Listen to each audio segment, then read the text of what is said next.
మొత్తం 10 మంది ఎమ్మెల్యేలు పార్టీ ఫిరాయింపు అభియోగాలు ఎదుర్కొంటుంటే వారిలో తాజాగా ఇద్దరు ఒడ్డున పడ్డారు. పోచారం శ్రీనివాసరెడ్డి, కాళే యాదయ్యలు పార్టీ మారినట్టుగా ఆధారాలు లేవని తీర్పు చెప్పారు సభాపతి ప్రసాద్ కుమార్. గతంలో 5 శాసనసభ్యుల విషయంలోనూ ఇదే విధమైన తీర్పు చెప్పారు. మొత్తంగా 7 ఉపశమనం పొందారు. ఇక అభియోగాలు ఎదుర్కొంటున్న ఎమ్మెల్యేలలో మిగిలింది 3. ఆ 3 దానం నాగేందర్, కడియం శ్రీహరి, సంజయ్ కుమార్. వీరిలో దానం నాగేందర్ ఇంతవరకు స్పీకర్ విచారణకు సమాధానం ఇవ్వలేదు. కడియం శ్రీహరి గడువు కోరారు.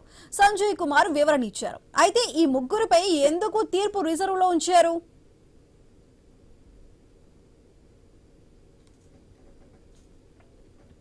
సభాపతి నిర్ణయంపై బీఆర్ఎస్ అసంతృప్తి వ్యక్తం చేసింది. పార్టీ మారినట్టుగా కోటి సాక్ష్యాలు కనిపిస్తున్నా ఆధారాలు లేవని చెప్పడం దారుణంగా పేర్కొన్నారు మాజీ మంత్రి కేటీఆర్.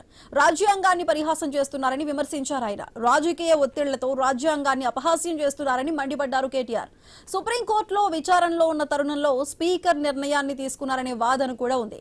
ఈ విమర్శలు ఎలా ఉన్నా మున్సిపల్ ఎన్నికల వేళ ఈ తీర్పు వేడి రాజేసింది.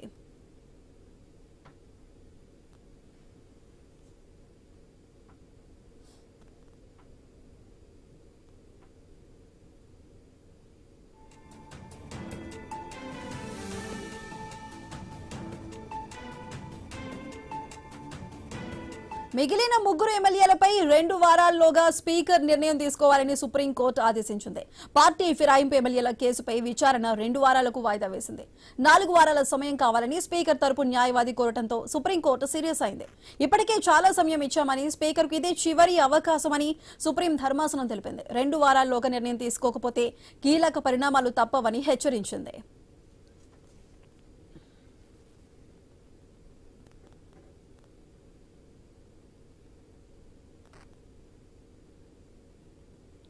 ఎమ్మెల్యేల అనర్హత పిటిషన్ తెలంగాణలో ఆసక్తి రేపుతోంది. దీనికి సంబంధించి మొత్తం 10 మంది ఎమ్మెల్యేలలో 7 ఒడ్డున పడ్డారని చెప్పొచ్చు. ఇంకా మిగిలిన 3కి సంబంధించి కూడా స్పీకర్ నిర్ణయాన్ని వెలువరించాలి.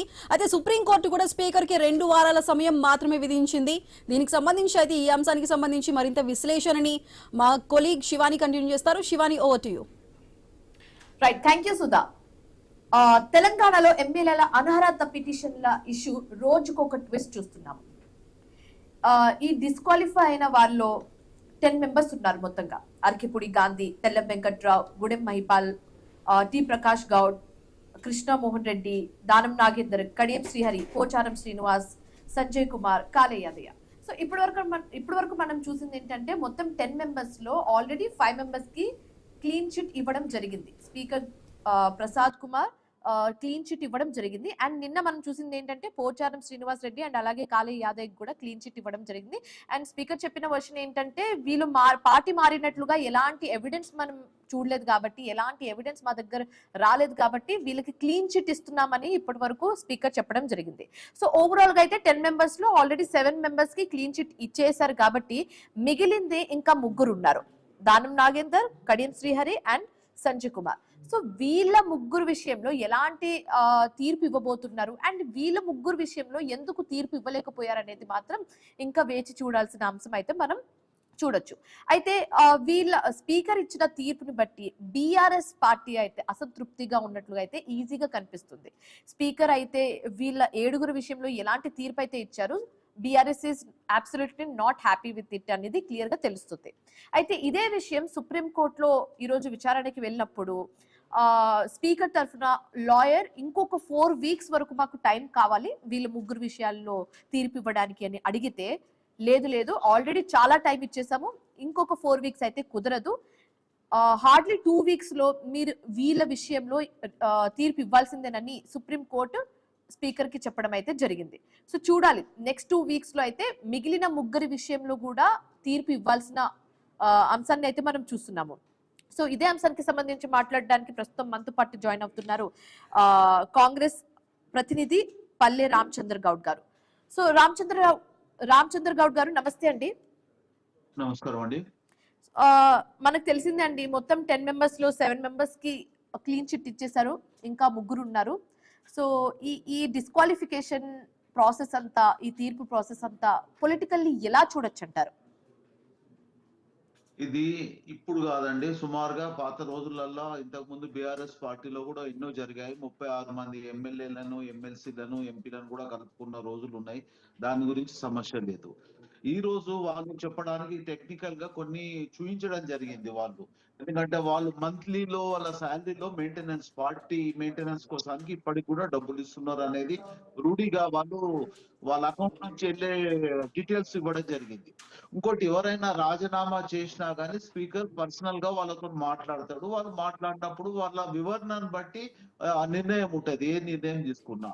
ఇప్పుడు వాళ్ళతోని పర్సనల్ గా ఏడుగురితో మాట్లాడినప్పుడు వాళ్ళ నిర్ణయం, మేము మాకు పార్టీ మీద ఇబ్బంది ఉండి మేము పోతలేము, పార్టీతోనే అనుకూలంగా ఉన్నాము, వేరే పార్టీలకు పోలేదు. ఇంకో విషయం ఏంటంటే, డెవలప్మెంట్ కోసానికి మేము పార్టీకి, కాంగ్రెస్ పార్టీ నాయకులను, సీఎం గారిని, అధికారులను, మంత్రులను కలవడం జరుగుతుందని వివరణ ఇవ్వడం జరిగింది. ఇది వ్యక్తిగతంగా ప్రతి ఒక్కరికి కూడా న్యాయపరంగా, వాళ్ళకు చట్టపరంగా హక్కు ఉన్నది. వాళ్ళ అభిప్రాయాన్ని, వాళ్ళ సొంత అభిప్రాయాన్ని తెలపడం జరిగింది. ఆ అభిప్రాయం ప్రకారమే స్పీకర్ తన అధికారంతో ఆ నిర్ణయం ఇవ్వడం జరిగింది. స్పీకర్ కూడా ఫైనల్ అని అనుకుంటున్నాము. ఇంకేదన్నా ఉన్నా కానీ చట్టపరంగా ఏదన్నా వచ్చిన తర్వాత భవిష్యత్తులో ఉంటుండొచ్చు. ఇంకో విషయం కూడా చెప్పడం ఏంటంటే, కాంగ్రెస్ పార్టీకి మొదటి నుంచి కూడా 1/3 మెజార్టీ ఉన్నది. మనకు ఈ 10 మందో 12 మంది వస్తే ఆల్సిన అవసరం లేదు.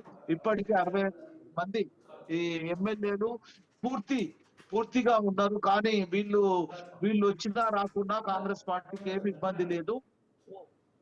డిస్టర్బ్ వస్తుందండి.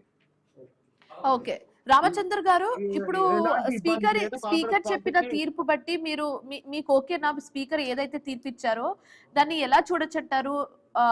ఇటు కాంగ్రెస్ పార్టీ హ్యాపీనా అని ఒక క్వశ్చన్ అడిగితే ఏం చెప్తారండి?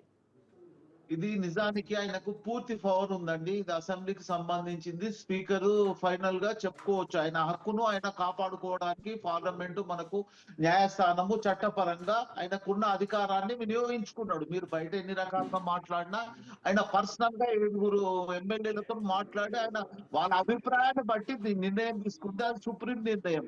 ఆయన నిర్ణయం అనేది ఆయన వ్యక్తిగతంగా సంబంధించిందా, ఆయన హక్కు ఉన్నది, ఆయన నిర్ణయించే హక్కు ఉన్నది. దాన్ని బట్టి చట్టం ఏ రకంగా చూసుకోవాలా, నిర్ణయం ఏ రకంగా తీసుకున్నా ఇబ్బంది ఏం లేదు. ఆయన నిర్ణయమే అసెంబ్లీకి సంబంధించి, ఎమ్మెల్యేలకు సంబంధించి ఫైనల్ గా ఉంటుందని మేము అనుకుంటున్నామండి. అది ఏదైనా కానీ చట్టరూపకంగా మన భారత రాజ్యాంగం మనకి ఇచ్చిన హక్కులను కాపాడుకునే ప్రయత్నంలో ఎమ్మెల్యేలు ఉంటారు, అదే రకంగా స్పీకర్ కూడా ఉన్నారు. దాంట్లో ఎవరికి కూడా ఇబ్బంది ఏం లేదు. పార్టీకి, కాంగ్రెస్ పార్టీకి ఎలాంటి అభ్యంతరం లేదు. ఇంకోటి, వాళ్ళు ఉన్నా కలిసినా కలవకున్నా కాంగ్రెస్ పార్టీకి పూర్తి మెజార్టీతో ఉన్నాము, పూర్తి హ్యాపీగా ఉన్నాం. మాకు ఎలాంటి ఇబ్బంది లేదండి.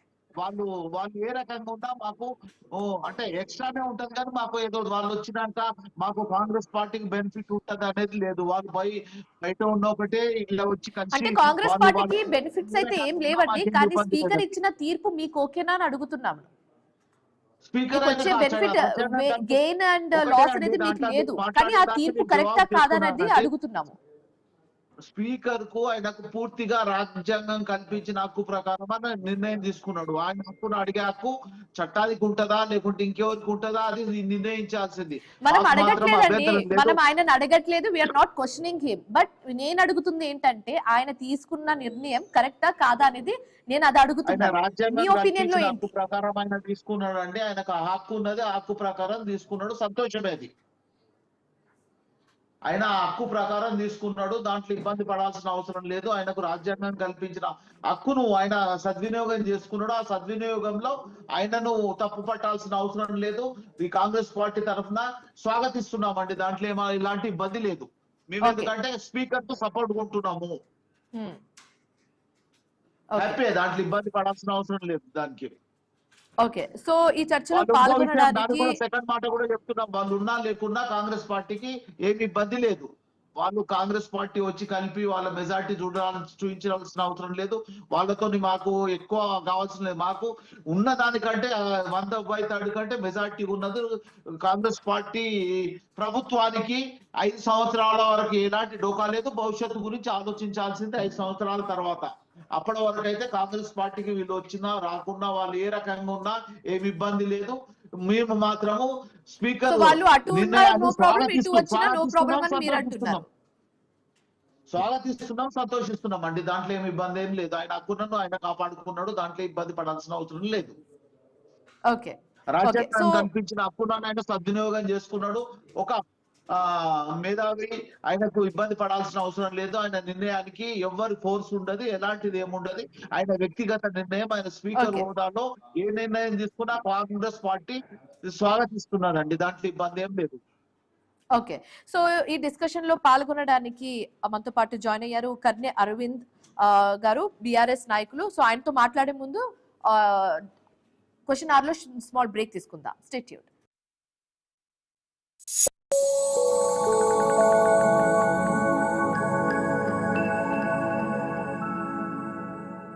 పండగ అంటే హ్యాపీనెస్, హ్యాపీనెస్ అంటే అన్విత. అందరికీ సంక్రాంతి శుభాకాంక్షలు. Anvitha, it's not just about building homes. At Anvita, it's about building happiness.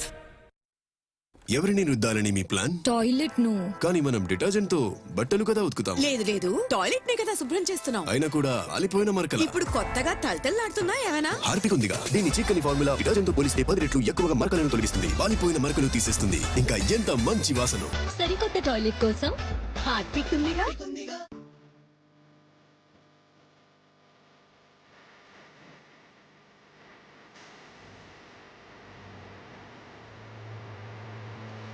Sankranti అంటేనే సంబరాల పండుగ, గంగిరెద్దుల సందడులు, హరిదాసుల కీర్తనలు, ముంగిట్లో రంగవల్లుల అందాలు, ఇంట్లో పిండి వంటల ఘుమఘుమలు, చిన్నపిల్లల కీచులాటలు, పెద్దల మందలింపులు, బంధాలు బలపడే వేళ మనసులు కలిసే వేడుక.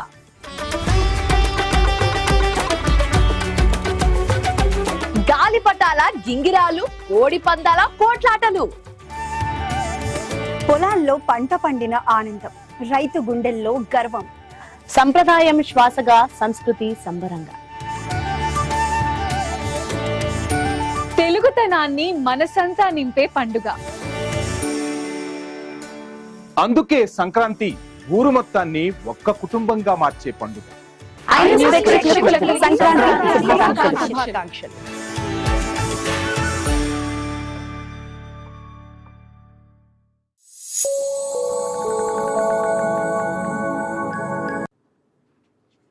Welcome back. సో అరవింద్ గారు, మీరు చెప్పండి, ఇప్పుడు స్పీకర్ ఇచ్చిన తీర్పుని మీరు ఎలా చూస్తారు? పొలిటికల్లీ ఈ ఇష్యూని మనం ఎలా చూడొచ్చు అంటారు? మిత్రునికి గుడ్ ఆఫ్టర్నూన్. స్పీకర్ గారు రాజ్యాంగంలోని లోబడి మాత్రమే తను పనిచేయాల్సినటువంటి అవసరం ఉంటది. తను కాంగ్రెస్ పార్టీకి సంబంధించి పనిచేస్తే ఎట్లా కూడా అది వీలు ఉండడానికి వీలు లేదు. కాబట్టి ఆయన అత్యున్నతమైనటువంటి స్థాయిలో తను ఉన్నారు. కాబట్టి తను ఏకపక్షంగా వివరిస్తే తప్పకుండా ఆయన మీద ఇంకా పార్లమెంటరీ ఉంటది, తర్వాత చట్టసభల లోపల ఈయన అసెంబ్లీలో ప్రాతినిధ్యం వహిస్తున్నాడు. కాబట్టి ఇవాళ సుప్రీంకోర్టు కూడా తను నిర్ణయం తీసుకునేటువంటి అవకాశం ముమ్మాటికి ఉన్నది అనేటువంటి విషయం తెలిసినప్పటికీ కూడా తను ఎంతసేపటికి ఏకపక్షంగా తను వివరించినటువంటి తీరు మీరు చూసిండ్రు.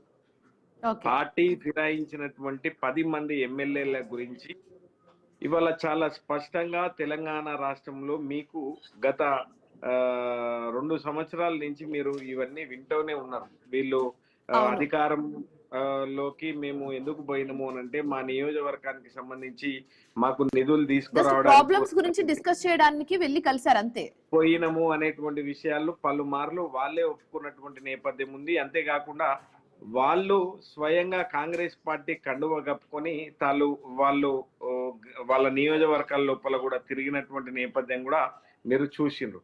ఇక్కడ 7గురికి ఏకపక్షంగా వివరించిండ్రు స్పీకర్ గారు. 7 ఎమ్మెల్యేల ఫిరాయింపు విషయంలో ఏకపక్షంగా వివరించిండ్రు. వీళ్ళు ఇంకా బీఆర్ఎస్ లోనే కొనసాగుతా ఉన్నారు అనేటువంటి విషయాన్ని వాళ్ళు చెప్పేటువంటి అది చేసిండ్రు. అయితే మేము బీఆర్ఎస్ పార్టీగా మేము న్యాయస్థానాల పైన నమ్మకం మాకుంది. కాబట్టి ఇవాళ కొత్తగా కొలువుదీరినటువంటి కాంగ్రెస్ ఏర్పడ్డ తర్వాత అన్ని దానిపైన కూడా విధ్వంసం వైపే వాళ్ళు పోతా ఉన్నారు. కాబట్టి ఎట్లాంటి కన్స్ట్రక్టివ్ విధానంలో వాళ్ళు పోతలేరు. కాబట్టి బీఆర్ఎస్ పార్టీ ఇవాళ సుప్రీంకోర్టుని ఆశ్రయించినటువంటి నేపథ్యం ఉంది. సుప్రీంకోర్టు కూడా వారమా, నెలనా, 2 నెలల ఇట్లా సంవత్సరాల పాటు పొడిగిస్తే ఇది వీలుండదు అనేటువంటి విషయాన్ని కూడా సుప్రీంకోర్టు చెప్పి ఇవాళ రోజు చివరి వాదన ఉండాల్సినటువంటి అది ఉంటది అనేటువంటి విషయాన్ని సుప్రీంకోర్టు చెప్పింది. అయితే మేము ఆధారాలతో సహా మేము వేగ్గా ఎట్లా పడితే అట్లా మేము ఇవ్వం కాబట్టి పూర్తి స్థాయిలో ఆధారాలతో సహా ఈ 7గురికి కూడా పిటిషన్లు కొట్టివేసిన స్పీకర్ గారు కాబట్టి ఈ 7గురితో పాటు ఇక 3గురిదైతే చాలా స్పష్టంగా కనిపిస్తా ఉన్నది. దానం నాగేందర్ గారు బీఆర్ఎస్ పార్టీ బీఫామ్ పైన ఎమ్మెల్యేగా గెలిచి తను కాంగ్రెస్ పార్టీ బీఫామ్ పైన మళ్ళీ ఎంపీగా పోటీ చేసిండ్రు. తన్ని డిస్క్వాలిఫై తప్పకుండా అవుతారు. కడియం శ్రీహరి గారు సాక్షాత్తు తన కూతురుకి అరవింద్ గారు మీరు అంటున్న ప్రాసెస్ అయితే అది మనం చూస్తున్నాం, మీరు ఇందాక అన్నట్టుగా 2 years నుంచి చూస్తూనే ఉన్నాము. సో ఇదంతా పక్కన పెట్టేస్తే ఇప్పుడు మిగిలిన 3 సంగతిలో ఎలాంటి డిసిజన్ తీసుకునే అవకాశాలు ఎక్కువగా కనిపిస్తున్నాయి మీకు? మేడం తప్పకుండా ఉప ఎన్నిక అనివార్యం మేడం. ఇక్కడ ఉప ఎన్నిక అనివార్యం. దానికి సంబంధించి సుప్రీంకోర్టు కూడా దీనికి సంబంధించి ఎంత వీలైతే అంత తొందరగా మీ నిర్ణయం ఉండాలి అనేటువంటి విషయాన్ని స్పీకర్ గారి పైన. రామచంద్ర గారు మీరు చెప్పండి. ఇప్పుడు అరవింద్ గారు చెప్తుంది ఏంటంటే బై ఎలక్షన్స్ కంపల్సరీ అంటున్నారు. సో మీ ఒపీనియన్ ఏంటి దీని మీద? అది చట్టం తన పని తను చూసుకొని పోతుంది. దాంట్లో వాళ్ళకు ఎవరిని ఒక వ్యక్తి రాజీనామా చేసినా గానీ అతన్ని పిలుచుకొని వాళ్ళ వివరణ తీసుకున్న తర్వాత నిర్ణయం తీసుకుంటారు. ఒక వ్యక్తి ఒక ఎమ్మెల్యే రాజీనామా, మొన్న కవితను చూడండి, ఎమ్మెల్సీగా రాజీనామా చేస్తే ఆమెకు 3-4 నెలలు టైం ఇచ్చి తర్వాత ఆమె వివరణ తీసుకున్న తర్వాత ఏదో టెన్షన్ లా తీసుకున్నారా, ఏ రకంగా తీసుకున్నారా అనేది కూడా ఉంటది. అంటే ఒక ప్రాసెస్ ప్రకారం జరిగిందని చెప్తారు. చట్టం ప్రకారం వాళ్ళు నిర్ణయం తీసుకోవడం జరిగింది. వాళ్ళు ఏ నిర్ణయం తీసుకున్నా చట్టంలో ఏముంటది సార్? రామచంద్ర గౌడ్ గారు, చట్టంలో ఏముంటది? ఫిరాయింపు జరిగినటువంటి ఎమ్మెల్యేలు డిస్క్వాలిఫై కాదు అనేటువంటి పద్ధతిలో ఉంటుందా? చట్టం అంటే ఏంటి? అంటే ఏందన్నట్టు ఏందన్నట్టు కాదండి. విషయం పైన ఒక్క నిమిషం అరవింద్ గారు, మీరు కొన్ని క్వశ్చన్స్ అడిగారు కదా, టైం ఇవ్వండి, చెప్తారు, ఆన్సర్ ఇస్తారు. ఒక్క నిమిషం ఆగండి, చెప్పండి రామచంద్ర గారు. రాజీనామా చేసిన వాళ్ళను కూడా మళ్ళీ పిలిపించుకొని మీరు ఏ ఉద్దేశంతో టెన్షన్ చేశారా, ఏం చేశారా అనే విషయాన్ని కూలంకషంగా మాట్లాడిన తర్వాతనే నిర్ణయం తీసుకోవడం జరుగుతుంది. అదే రకంగా ఏ రకంగా వీళ్ళు కండువా కప్పుకున్నారు, ఏ రకంగా పోయినరు అన్నిటిని వాళ్ళు పిలుచుకున్న తర్వాతనే స్పీకర్ గారు మాట్లాడడం జరిగింది. వాళ్ళకి ఏంటంటే వాళ్ళ అభివృద్ధి కోసం అంటున్నారా, వాళ్ళ సొంత నిర్ణయానికి వాళ్ళకి హక్కు రాజ్యాంగం ఉన్నది, దాంట్లో ఉన్నది. ఇంకోటి ఇంతకు ముందు కూడా చెప్పాను, కాంగ్రెస్ పార్టీకి వాళ్ళు వచ్చినా రాకున్నా ఎవరున్నా లేకున్నా కాంగ్రెస్ పార్టీకి పూర్తిగా బలం ఉన్నది అసెంబ్లీలో. దాంట్లో ఏ ఎలక్షన్ వచ్చినా మేము స్వాగతిస్తాం. దాంట్లో మేము ఏదో చట్టానికి అతీతులం కాదు, చట్టాన్ని దాటి మేము పోలేము. చట్టాలు రామచంద్ర గారు మీరు చెప్పండి. ఇప్పుడు 7గురి విషయంలో మనం తీర్పు అనేది చూసాం కాబట్టి ఇంకా 3 విషయంలో ఎలాంటి తీర్పు వచ్చే అవకాశాలు ఎక్కువ? వాళ్ళు అంటే రెండు ఆప్షన్స్ మామూలుగా మనం జనరల్ గా మనం దీంట్లో మాట్లాడకుండా 2 ఆప్షన్స్ ఉన్నాయి. వాళ్ళు పార్టీ మారినామని డిక్లేర్ చేసుకుంటే ముందే రాజీనామా చేసుకొని వాళ్ళు ఆ నిర్ణయం అనేది 2 వారాల లోపల మనకు తెలిసిపోతుంది కదా. వస్తే మేము కూడా స్వాగతిస్తున్నాం కదా. ఏ అసెంబ్లీ అంటే మామూలు బై ఎలక్షన్స్ వచ్చినా మేము దానికి రెడీగా ఉన్నాం. ఇంతకు ముందు 2 ఎలక్షన్స్ చూసాము. ఏదంటే సికింద్రాబాద్. రెండో ఆప్షన్ ఏంటండి రామచంద్ర గారు? రెండో ఆప్షన్ ఏంటి? ఫస్ట్ ఆప్షన్ చెప్పారు, సెకండ్ ఆప్షన్ ఏంటంటే 2 ఆప్షన్స్ ఉన్నాయని చెప్పారు కదా, ఫస్ట్ ఆప్షన్ చెప్పారు.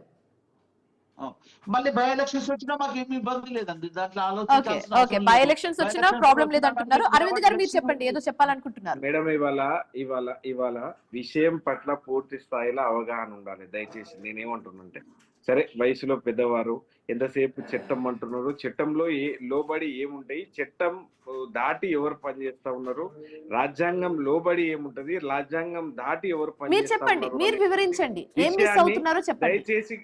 దయచేసి తను తెలుసుకోగలగాలి. ఇవాళ 7గురు ఎమ్మెల్యేలు ఉన్నారు మేడం. వాళ్ళ పిటిషన్లని ఏకపక్షంగా స్పీకర్ గడ్డం ప్రసాద్ గారు ఎట్లా కొట్టేసిండ్రు, ఏ ప్రాతిపదికంగా అంటే వాళ్ళని ఎవిడెన్స్ కొట్టేసిండ్రు లేవని చెప్తున్నారు అనేటువంటి- కదండి, అందుకే క్లీన్ చిట్ ఇవ్వడం జరిగింది అని వాళ్ళు అంటున్నారు. అయితే క్లీన్ చిట్ ఎవరికి ఇచ్చిండ్రు మేడం? దయచేసి నేను ఏమంటున్నా అంటే మిగతా కాళయాదే కావచ్చు, అడికపూరి గాంధీ గారు కావచ్చు, లేదు అనుకుంటే పోచారం శ్రీనివాస్ రెడ్డి గారు, ఇట్లా వీళ్ళని ప్రకాష్ గౌడ్ గారు వీళ్ళని ఎట్లా వీళ్ళ పిటాయింపులని వీళ్ళ దానికి సంబంధించినటువంటి దాన్ని ఎట్లా కొట్టేస్తారు, ఏ ప్రాతిపదికగా వీళ్ళు కొట్టేస్తారు? రామచంద్ర గారు మీరు చెప్పండి. ఇవాళ కాంక్రీట్ గా ఒక మాట పూర్తి చేయని ఇవాళ ఆయనకు తర్వాత అవకాశం ఇద్దాం దయచేసి. అయితే కాంక్రీట్ గా కన్స్ట్రక్టివ్ గా పూర్తి ఆధారాలతోని వాళ్ళు ఏ రకంగా పార్టీ మారినరు, ఎక్కడ కండువా కప్పుకున్నారు, ఏ ప్రాతిపదికంగా వాళ్ళు వెళ్ళినరు, ఏ రోజు వాళ్ళు ఏం మాట్లాడినరు అనేటువంటి పూర్తి సమాచారాన్ని, పూర్తి డేటాని ఇవాళ మాకు సంబంధించినటువంటి టైం అవుతుందండి. అరవింద్ గారు మీరు అడిగిన క్వశ్చన్స్ కి రామచంద్ర గారు మీరు ఏమైనా చెప్పాలనుకుంటున్నారా? అవునండి, ఇప్పుడు నేనేమన్నానంటే ఒక టైంలో వాళ్ళు రాజీనామా చేసిన తర్వాత కూడా వాళ్ళని పర్సనల్ గా పిలుచుకొని మాట్లాడుతున్నారు. రాజీనామా స్పీకర్ గారు పర్సనల్ గా పిలుచుకున్నప్పుడు వాళ్ళ వివరణ మీద సంతృప్తి పడి ఆయన నిర్ణయం తీసుకున్నాడు. ఆ నిర్ణయం అనేది స్పీకర్ తోని వాళ్ళు చెప్పండి అరవింద్ గారు. మేడం, ఇక్కడ వాళ్ళు రాజీనామా చేయలేదు. నిజంగా ఒకవేళ రాజీనామా చేస్తే ఒకసారి పిలుచుకొని అంటే మీకు ఏ కారణాల చేత మీరు రాజీనామా చేస్తా ఉన్నారు, ఒకవేళ మీకు ఆరోగ్యం సహకరిస్తలేదా, లేకుంటే దీనిపైన మీకు ఇష్టం లేక రాజీనామా చేస్తా ఉన్నారా, లేదు అంటే మీ అభిప్రాయాలు ఏంది అనేటువంటి విషయాన్ని సేకరిస్తారు. సో అరవింద్ గారు ఇదంతా జరిగిన తర్వాత ఇవన్నీ సిచ్యువేషన్స్ చూస్తుంటే ఇప్పుడు ఈ 10 మంది ఒకవేళ కాదండి, ఇప్పుడు ఆ ముగ్గురు విషయంలో కూడా క్లీన్ చిట్ వచ్చాక ఈ 10 మెంబర్స్ బీఆర్ఎస్ తో కలిసికట్టుగా పని చేయగలదా అని అడిగితే ఏం చెప్తారండి? మళ్ళీ నార్మల్ అయిపోతుందా అన్ని సిచ్యువేషన్స్? ఏమంటారు? అక్కడ ఉప ఎన్నిక అనివార్యము. వాళ్ళ పైన డిస్క్వాలిఫై ఎట్లాగూ జరుగుతుంది. మేము పదే పలు సార్లు చెప్పినాం. అక్కడ చాలా స్పష్టంగా అక్కడ ఉన్నటువంటి నియోజకవర్గంలో ఉన్నటువంటి నాయకులందరూ కూడా ఇప్పటికే తయారవుతున్నటువంటి నేపథ్యం కూడా చాలా స్పష్టంగా కనిపిస్తా ఉన్నది. తప్పకుండా ఉప ఎన్నిక జరుగుతుంది. ఇవాళ మీరు తీవ్రమైనటువంటి ఉత్కంఠగా నెలకొన్నటువంటి ఈ యొక్క అంశం ఏదైతే ఉందో మరికొద్ది క్షణాల లోపల, మరికొద్ది గంటల లోపల ఈ తీర్పు కూడా వెలువడబోతా ఉన్నది. తప్పకుండా న్యాయం వైపు, ధర్మం వైపు ఈ తీర్పు ఉంటది అనేటువంటి విశ్వాసం మాత్రం బీఆర్ఎస్ పార్టీగా నేను వ్యక్తం చేస్తా ఉన్నా madam. Okay thank you so much అండి. చర్చలో పాల్గొన్నందుకు అరవింద్ గారికి అండ్ అలాగే రామచంద్ర గారికి thank you so much for joining us and మీ ఒపీనియన్స్ ని మాకు తెలియజేసినందుకు. సో ఆల్రెడీ 10 మెంబర్స్ లో 7 మెంబర్స్ కి అయితే క్లీన్ చిట్ వచ్చేయడం జరిగింది. ఎలాంటి ఎవిడెన్స్ లేదు కాబట్టి క్లీన్ చిట్ ఇవ్వడం జరిగింది.